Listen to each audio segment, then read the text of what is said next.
Hey Mark, thanks for joining us today. How have you found today? It's been fantastic. I've learned a lot about content creation, especially editing. I've never been massively big on creating videos, but learning what we have from the masters, I suppose, it's been great. Yeah, I think there's so much that goes into content creation. And I think when you look at an end product, like a full video, you think the complex of it, but where you break it down step by step, like we did today with your content capturing it and stuff like that, like the step-by-step guides to do it makes it a little bit easier. Yeah. So I think having the Issa and Isla here today obviously helps you get that idea of what content to capture. But I think, yeah, your product's obviously really good quality, high quality hair products. What is it behind it? How have you come up with the products? Well, I thought someone once said to me, I've not got too bad a hair, and I was on a TV show last year and I had about, 100 messages saying, what hair products do you use? And then happened to come across Change, and I thought, do you know what, I'll create a men's hair products range, and these are the three we've got here. We've got a pomade, which I personally have always used. It's a harder gel, if you like. We've got a sea salt spray, which is usually for the wet hair look. I always call it the surfer look. Yeah. And then the last one is the matte paste, which is it's quite a watery paste, which is quite popular. So yeah, I think these are the more traditional ones that I know, the matte paste and the sea salt ones. The pomade one is new to me, so I've never really known it. There are a lot of celebrities now using the sea salt spray and stuff like that. There seems to be a large uptake in it. What's the branding about and stuff like that? The ox hair, where have you come away with the branding? Well, my target demographic is going to be sort of 30 to 50-year-old men. And I thought that the ox represents like an arduous animal that lives in, arduous conditions. And I think most men, when they get to a certain age, sort of 30, to 50, it's, a difficult time in their life. You've got kids, families and that lot. Everyone's starting to get a bit weathered, and that's where the ox comes in. It's an arduous animal, and I wanted to go for like a vintage style logo, and I think the branding is on target, which I wanted to go for. So yeah, it looks good, I think. Yeah, 100%. I agree. It looks fantastic. You can tell it's a premium quality.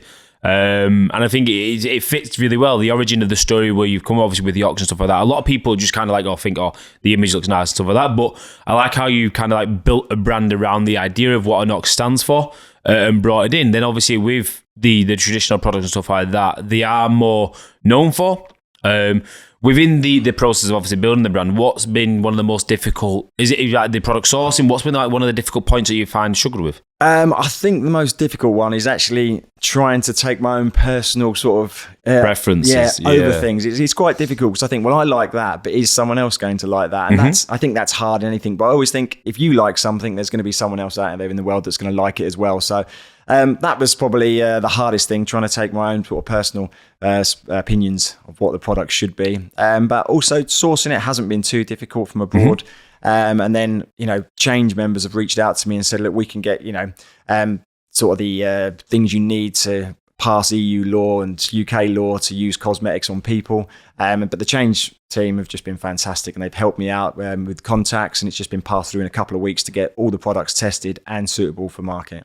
No, amazing. Yeah, like I said, seeing the content, it's weird when you think of your own product idea, and we see it far often with obviously a lot of members. Is like when they first come to us with that idea, and obviously this is just essentially is an idea.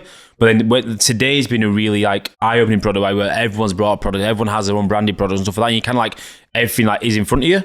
It is great to hear like everyone's story, the journey, as they say, and how far they've come and how they've come up with their ideas. And I think it's great. And this is why I think, things like this, the community, as we'll call it, is so vital, because we can all bounce off each other. And if you're having a bit of a downtime with ads not working or the products you don't think's great, and everyone's quite, very open and honest and say, look, you need to change this, and it's good. So this is why I think these sort of events are vital for the community. Yeah, 100%. And I think it's interesting to see as well, everyone's at a different stage. Not everyone's got the final product. Today, most people had the final product, but like there's people like Kerry who's been today, who's doing really well within marketing. Sean's had a fantastic weekend, obviously building up this month. But like then you're at a point where you want to go to market. So it's understanding that there's a progress, and everyone's, like you mentioned there, everyone's in a journey.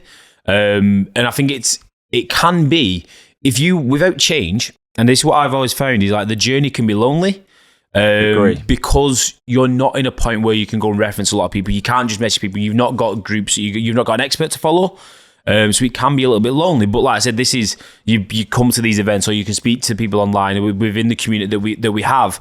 And you're kind of like, okay, so I'm not the only one going through this process. Someone's been through this process. Someone's had that rejection. Someone's had that success. And you kind of like celebrate, as like you say, everyone becomes a team member. Yeah, I agree. Like you all pull together going in the same direction. Well, one of the change lads who's not here, he's ex-military like myself. He's been on to me today. He's already called me up and said, right, can you take these details for me at the event? So everyone's trying to help each other. And I think it is nice. You know what I mean? It's that, This is my tribe now. These are the people I'm going to sort of evolve with, and it's great. So this is why, like I say, it's crucial. Yeah, 100%. What are the next steps for you going into branding? Where are we up to? Everything's done now. So it's just ready for me to actually take the leap of faith and actually start putting my face on TikTok. I'm not a big fan of social media. I just struggle sort of using it. But I think, people have said to me, look, you might have a bit of a profile mark from previous things you've done. So get your face on TikTok. That's the biggest one that you want to sell this product on, and start sort of, putting it in your hair and selling it that way. So yeah, 100%. But it's just me taking the leap of faith, which I will be doing in the next sort of week or two. But everything's done, ready to go to market.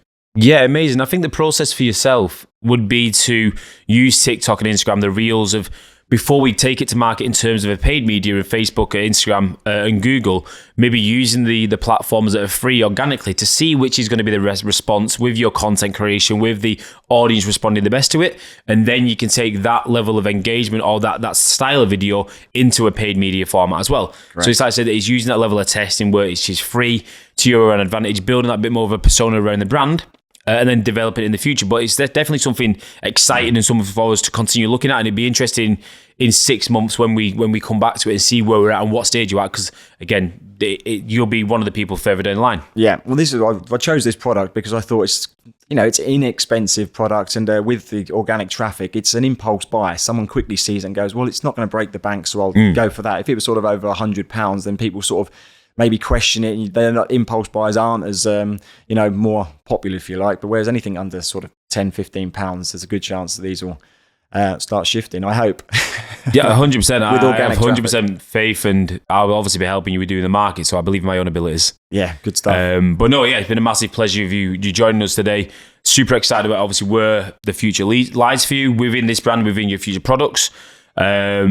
And yeah, I'm sure within 6 months' time, obviously, we'll probably do a recap and we'll see how successful we've been. I'm sure it'll be fine, yeah. But with your help, I know it will be. 100%. Cheers, Anthony. Thank you. Thanks, mate.